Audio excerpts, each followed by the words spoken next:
भरा पूरा परिवार और सभी सुख सुविधाओं के होते हुए यदि व्यक्ति अकेलापन अनुभव करता है, आखिर उसका कुछ तो कारण होगा। भगवान ने मनुष्य जीवन के अस्तित्व को 5 भागों में बांटा है। ये चेतन, अचेतन और अवचेतन मन की विभिन्न अवस्थाएं हैं। इसका आयु से कोई लेना देना नहीं है। चेतन, अचेतन और अवचेतन मन आपस में एक दूसरे से संबद्ध हैं।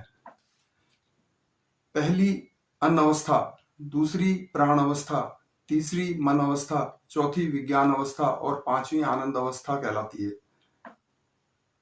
अन्न अवस्था वास्तव में दिखाई दे रही सभी भौतिक वस्तुएं हैं। जहां जहां तक दूर दूर तक जो कुछ दिखाई देता है, यह सब ब्रह्मा जी की कृति है, इसीलिए इसे ब्रह्मांड कहते हैं। विभिन्न प्रकार के पेड़ पौधे, जिसमें हमारी प्रकृति भी शामिल है, भिन्न भिन्न प्रकार के जीव, जिसमें मनुष्य भी शामिल है, हमारी पृथ्वी, चांद, विभिन्न ग्रह, भिन्न भिन्न प्रकार के तारे, ये सभी अलग अलग तरह के शरीर हैं। शरीर का निर्माण एवं पोषण अन्न के द्वारा होता है। अलग अलग तरह के शरीर के लिए अन्न अलग अलग प्रकार का होता है। यहाँ अन्न का अर्थ मूलभूत तत्व है। अन्न अवस्था आत्मा की पहली अभिव्यक्ति है। इसमें जीवन का अर्थ भोगविलास, इच्छाओं की पूर्ति एवं धन संचय तक ही सीमित है। अन्न से इसमें जीवन संचार तो होता है, लेकिन यह आत्मा की पूर्णतया सुप्त अवस्था है। इसमें प्राण, मन और बुद्धि सभी सोई हुई अवस्था में है। यही जड़ता है। यह आत्मा की अधोगति अर्थात पतन अवस्था है। इस सुप्तता से जागने की अवस्था प्राण अवस्था है। इसमें मनुष्य का ज्ञान जागृत होता है। मनुष्य का ज्ञान उसे बताता है कि जीवन में भौतिकता ही सब कुछ नहीं है, इससे ऊपर भी कुछ है। भौतिक दिखाई देता है, इसलिए हर कोई इस पर आसानी से विश्वास कर लेता है। अन्न अवस्था में आध्यात्म नहीं होता। आध्यात्म का प्रारंभ प्राण अवस्था में होता है, लेकिन यह भी पूजा पाठ से ऊपर नहीं होता। प्राण अवस्था आत्मा के रुके हुए संचार को दूर करके आगे ले जाती है। यहाँ अज्ञात आकर्षण का अनुभव तो होता है, लेकिन इस आकर्षण का ज्ञान नहीं हो पाता। इस आकर्षण के अनुभव का ज्ञान उसे मन अवस्था में प्राप्त होता है। मन प्राण अवस्था से ऊपर देखने की शक्ति देता है। व्यक्ति दूरदर्शी हो जाता है, उसे इंट्यूशन आने लगते हैं और उसे यह आभास होता है कि हमारे प्राणों से बढ़कर भी कुछ है, और उसका आकर्षण उसे महसूस होता है और इस आकर्षण का कारण जानने की वो कोशिश करता है।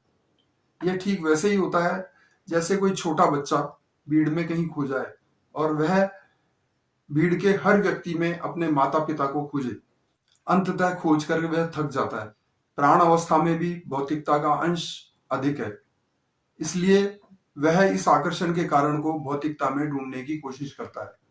तड़प बढ़ने लगती है और आकर्षण का कारण न मिलने पर वह अकेलापन महसूस करता है। यहां से वह या तो वापस भौतिकता की तरफ चला जाता है या अध्यात्म की तरफ झुकाव हो जाता है।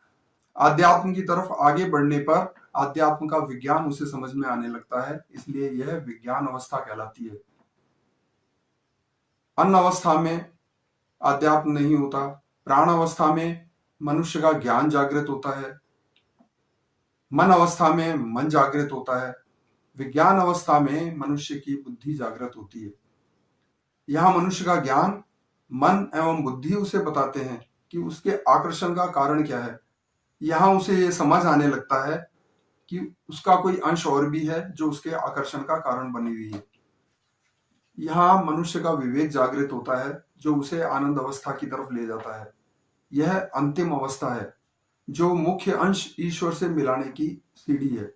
यहाँ फाइनल टारगेट अर्थात अंतिम लक्ष्य मिल जाने से अकेलेपन की अनुभूति समाप्त हो जाती है।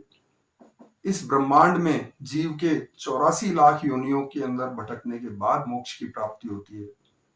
जो जीव आनंद अवस्था को प्राप्त कर लेता है उसे मोक्ष की प्राप्ति पहले ही हो जाती है। इसका दूसरा पार्ट लेकर मैं बहुत ही जल्दी आपके समक्ष उपस्थित होऊंगा। कृपया वीडियो को लाइक करें, हमारा चैनल सब्सक्राइब करें और इसे शेयर करें। हमारी वेबसाइट है www.upcharkendra.com upcharkendra.com। धन्यवाद।